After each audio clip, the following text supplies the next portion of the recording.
Bowe in Bethesda.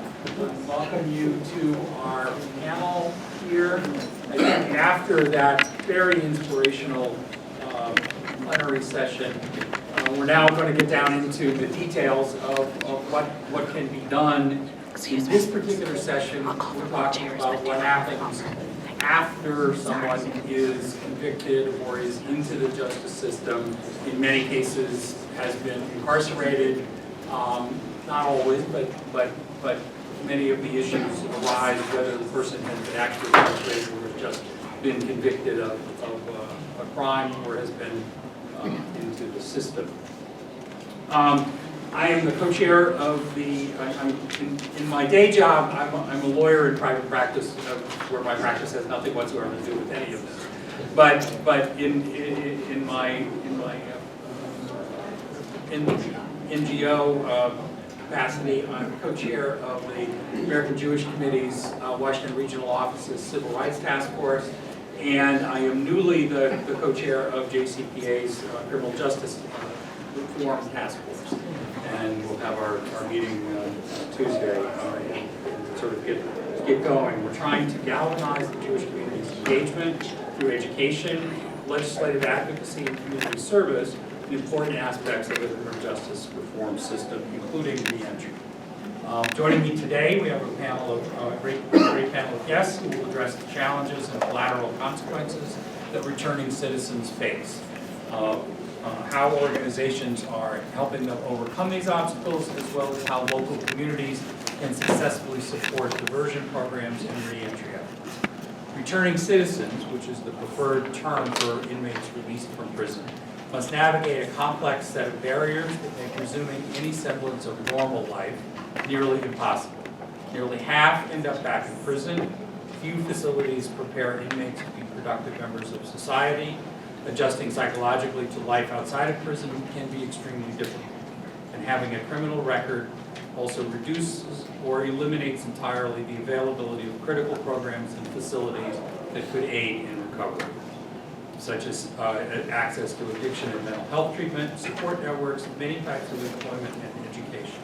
Returning citizens are barred from accessing most government programs, including the Supplemental Nutrition Assistance Program, my generation known as food stamps, and public housing. In fact, they are prohibited from even entering public housing, which often prevents them from returning home, visiting family, or staying with relatives while getting back on their feet.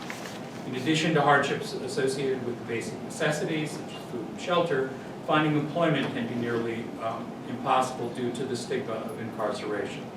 In many states, occupational licensure boards are allowed to reject applicants with criminal histories, even when that history has no relevance to the job. Even when returning citizens manage to find stable housing and obtain employment, strict parole rules often make failure virtually inevitable. Parole violations are the prevailing cause of reincarceration. Nearly 60% of parolees who returned to incarceration in 2014 did so due to a parole violation. Here today to discuss this and more, Susan Frederick, who's a Criminal Justice Director at the National Conference of State Legislatures, Nigel Bowe, who is the Program Director at The Choice Is Yours, a project of the Philadelphia JEVS Human Services. And I'm especially pleased to also welcome one of Nigel's clients, Evan Schuerger, who will share with us his own story and some of the challenges he's had to overcome. So we'll get right into it, and each person will talk for 5, 6, 7 minutes, and then we'll hopefully have time for some discussion with the good audience that's here. So, Susan. Thank you, and I thank the JCPA for inviting me to come and speak to you this morning. I work for an organization called the National Conference of State Legislatures, and for those of you who may not be familiar with my organization, we are a bipartisan organization that represents the legislatures of all 50 states and those of the territories. I serve as Senior Federal Affairs Counsel for our Washington, D.C. office. We also have a Denver, Colorado office, which is our research branch of NCSL. One of my primary responsibilities is to work on all things criminal justice related, and of course the issue of reentry and reintegration for offenders with criminal records has been a very, very high priority topic for the members of my committee, the legislators and the legislative staff that serve on our Criminal Justice and Public Safety Committee. This has probably been an issue that we have explored and programmed for over a decade at this point. And I just want to back up for a moment and kind of give you some broad policy concerns that elected officials in your state probably consider when they consider, what would be appropriate state legislation in this area, how far should our reach be, what are the balancing things that we have to consider going forward in the state legislature. Just by way of statistics, corrections costs consume about 1/3 of every state in the country's budget. 1/3 is spent on incarceration costs. And I'll repeat that because it comes ahead of education in most states. Medicaid is probably the biggest chunk of a state's budget, and then transportation and infrastructure, and then corrections. So when you think about that in terms of if you're from a very large state, that's a lot of funding that goes directly into the criminal justice system. But what does it go toward? Most of it goes toward the cost of housing people in jails and prisons. It doesn't go toward rehabilitative services necessarily. It doesn't necessarily go toward mental illness. Many offenders in the system come to prison or jail with some sort of mental illness or drug addiction issues, and that's become a very big problem that state legislators have become aware of just in the last, I would say, half decade or so. That reallocating some of that funding specifically for those issues is a very important concern. So I look at reentry in two prongs. The first prong is what happens while you're still in prison, incarcerated. What sorts of services are available to you there? And the second prong is, of course, what we've heard mentioned already, is what do you do when you get out? And as a state legislator, it's a very tricky balancing act, as you can imagine, because you've got constituents on the one side saying, tough on crime, these people, were bad people and they don't, they need to be punished. And then on the other side, you've got constituents who are saying, yes, but now that they've paid their debt to society, we need to reintegrate them so that they can become productive and valuable citizens in our communities, because they're coming back. And we don't want to keep spending 1/3 of our state's budget on incarceration costs. We want to be able to reallocate that funding because there's less people returning as recidivists into the system. So it is a fine balancing act, and I want to just give you some information about what sorts of trends we're seeing in the states, and then maybe talk a little bit about some of the federal initiatives that have come out, not yet in this current Congress, but in the last Congress that adjourned at the end of the year. So there's a couple of important areas, and I want to focus on employment because I think that's probably one of the biggest issues facing states right now, is what do we do with people with criminal records who are looking to work and have meaningful jobs that pay enough money that they can support their families, that they can pay restitution to, as the court had ordered perhaps in their trial, that they can provide child support if that's something that they need to be doing by law. So another statistic I'll throw out is that people with criminal records earn on average about 40% less than people without criminal histories. 40% less. So how do we deal with that? And what do we do as a state legislative body? How do we look at that societal issue and try to correct it? Well, states have been moving toward a lot of meaningful change. And as I was telling someone earlier, states may move rather slowly, but they're faster than Congress at this point. So the best place to look for change, I think, is in your state and in your local communities. A couple of the issues that states have considered recently are banning the box, as it's colloquially known. On a lot of employment applications in various states, there's a box that's, you have to check, do you have a criminal record? Check the box. About over half the states have now eliminated that box so that they are not considering the mere existence of a criminal record in determining whether you're eligible for employment in a job. Now, there's a lot of variations to that. There are some states that have outright banned the box and don't consider it at all. Then there are states that still have it because they haven't quite gotten to the point where they can pass that in their legislature. And then there's kind of the hybrid in-betweens that don't have ban the box, but then will consider it if you're accepted for an interview or you're determined to be eligible on other bases for that particular job. So, but the trend is definitely toward looking at that issue and limiting or prohibiting the use of a person's criminal record as the basis for denying employment or in granting a professional license, which is very, very important. Another piece of information that you should know is that 22 states, almost half the states, have a statutorily required reentry plan, which means that when someone is incarcerated in those 22 states, there has to be a plan of action that goes into effect to work with that person both while they're incarcerated and then afterwards to provide that ability to reenter and reintegrate into their communities, which I think is very important as well.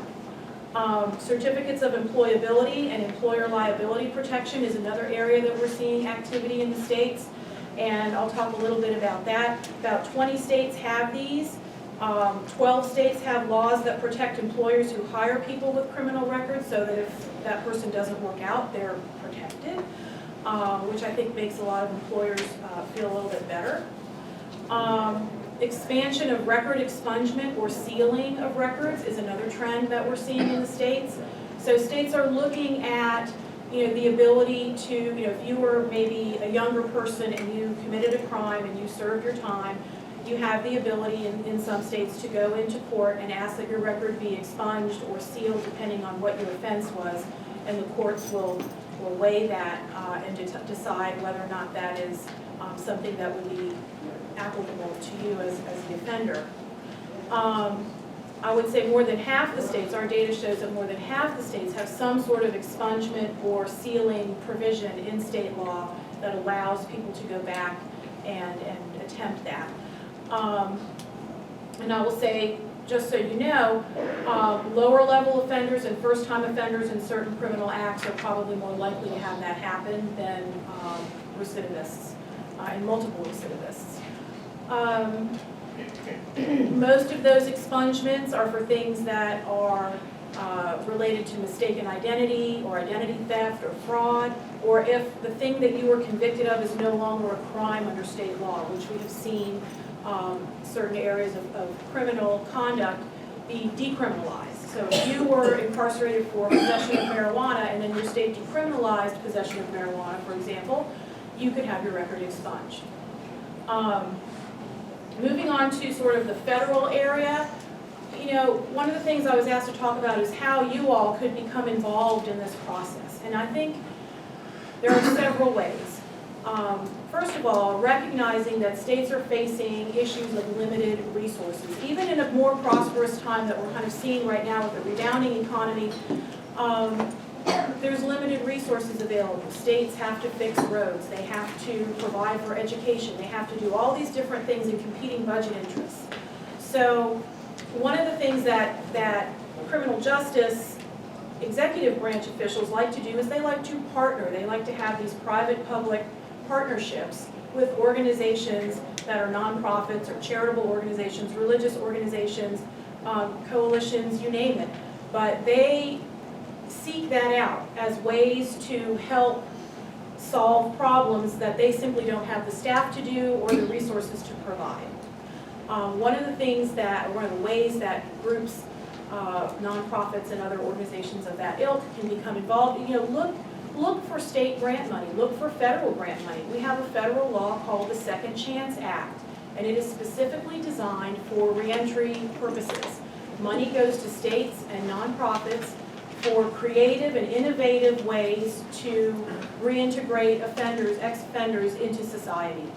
And that money has been around for probably 7 or 8 years. It is federal law, and it is appropriated every year, and appropriations are either level at $100 million or they are increasing as more information becomes available to show the successes of some of these state programs that have been implemented already. So I urge you to create channels and methods to talk to your state legislators who sit on your criminal justice committees in your states, who sit on your appropriations committees in your states. Talk to them about how much money are you allocating toward reentry efforts. How many people are coming out of state prison? How many people are being released from local jails every year? Out of those numbers of people, how many of them are still in the system? Learn the facts and then work on solving them by looking to other states and other organizations that have maybe been involved in this issue for a number of years. What have you done in your state that has helped promote less recidivism, more reintegration, better communities, and more positive experiences for people who are coming out of jails and prisons who have the desire to become productive members of society and have jobs and support families and live in nice houses. I think another important thing is to look at what job training is available in your communities. Does your community offer a place where people can go when they want to find work, knowing that they have a criminal history or criminal record? Where are those pockets of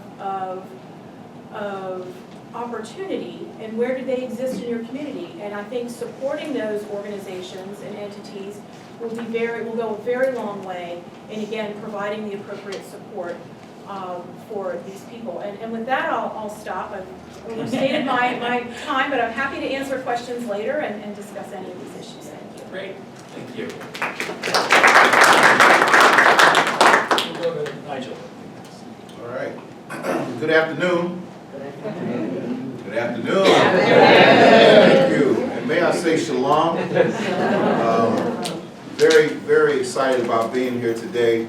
I got inspired earlier in the plenary session listening to Glenn, and for a moment I did want to stand up and just pump my fist, and it just took me back to some moments in my childhood as well. But my name is Nigel Bowe. I am the currently program director for The Choice is Yours out of JEVS Human Services, which is based out of Philadelphia, Pennsylvania.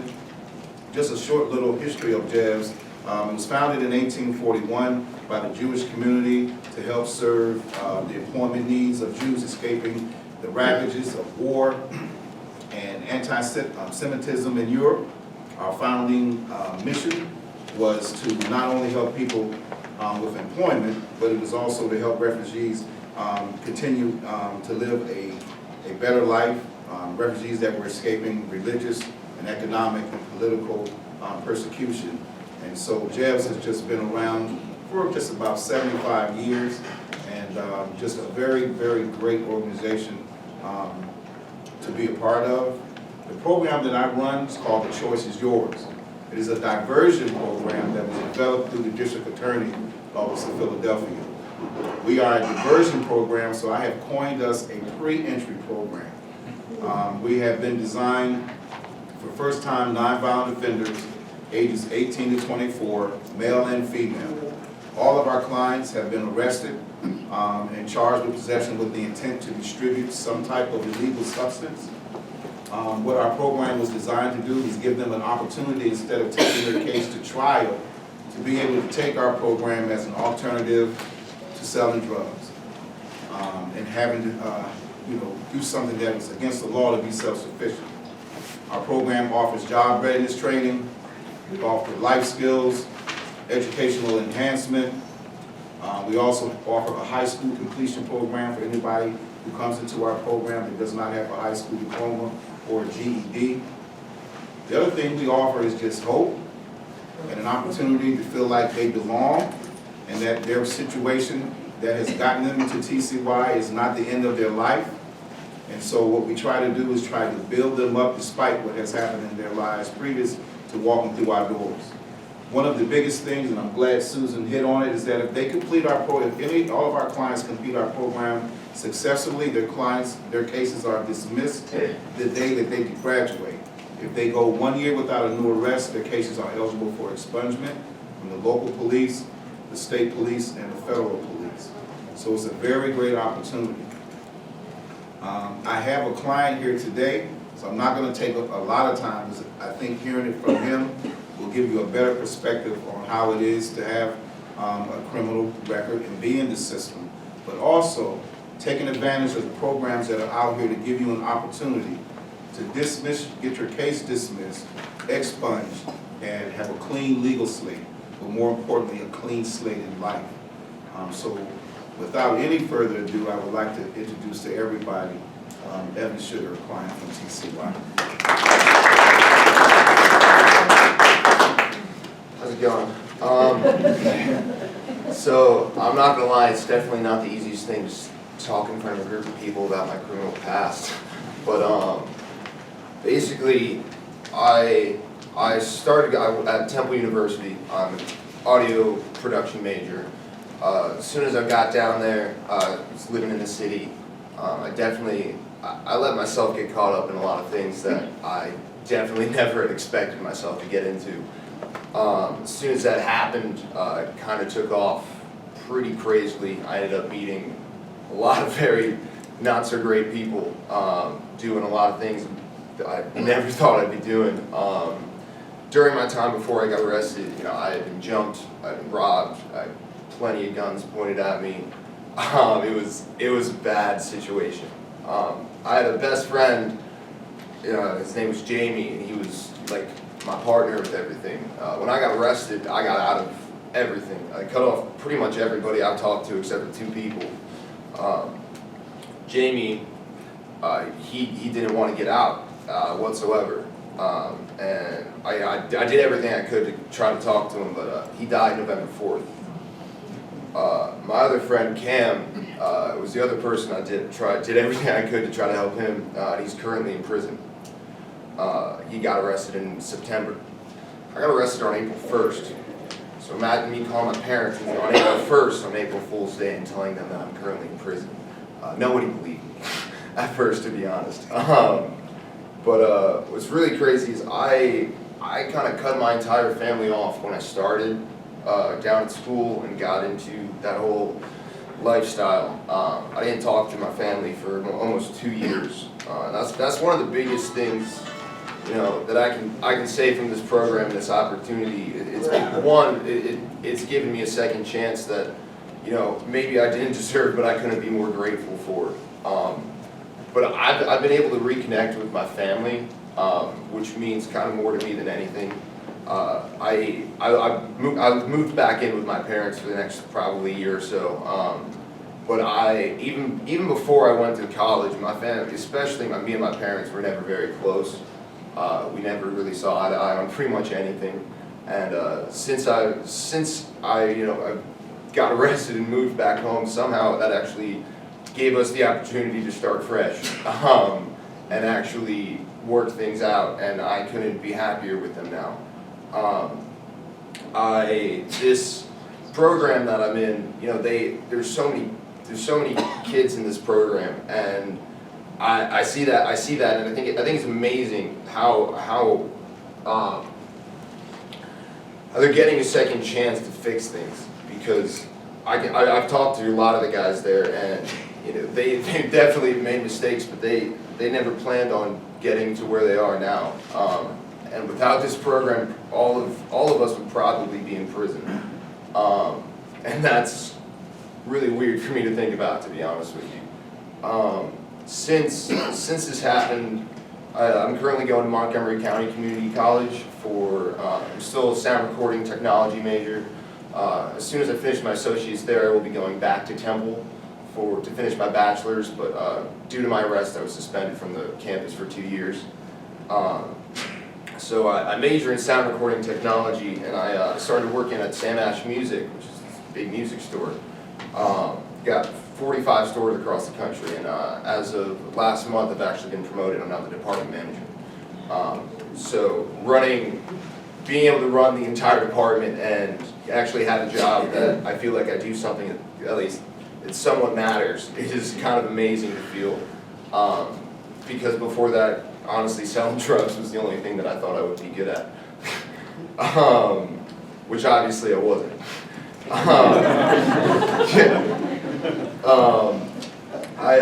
On top of that, I actually teach private lessons to a lot of people, all ages, on audio production now. Interestingly enough, I think my youngest student is 13 and my oldest is 91. Surprisingly enough, the one I'm working with is 91. He's a doctor, and we work on recording heartbeats. He's doing research, and we actually, there's a big hospital, it's called Lankenau Hospital, where I'm from in Pennsylvania, and we actually just got a room in the hospital to continue research, which is really cool. It's definitely something I never saw myself doing. But basically, you know, if I didn't get this program, I'd definitely be in jail, and if I didn't get arrested, I'd probably be dead with my best friend. And that is really hard to think about. But I couldn't be more grateful for the opportunity to get my life back on track, to kind of figure things out, actually doing something that is productive and real. Because as much as the whole drug dealing can make money and people can talk about how exciting it is, it's not real, and it really doesn't last.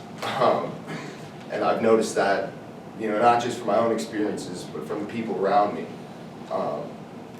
And you know, this is something that I feel like can last.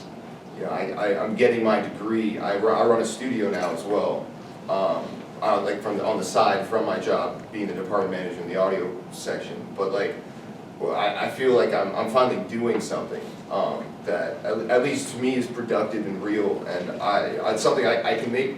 My parents are proud of me right now, which is ridiculous for me to think about looking at myself 2 years ago. I've been clean from drugs for about 11 months, which surprisingly enough, I got arrested 10 months ago. I quit before I got arrested, because I couldn't stand looking at myself in the mirror.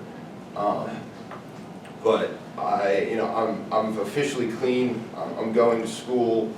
I'm teaching people, and the biggest thing, like I said at the beginning, is the fact that I've been able to reconnect with my family, which is something I honestly never thought I would do.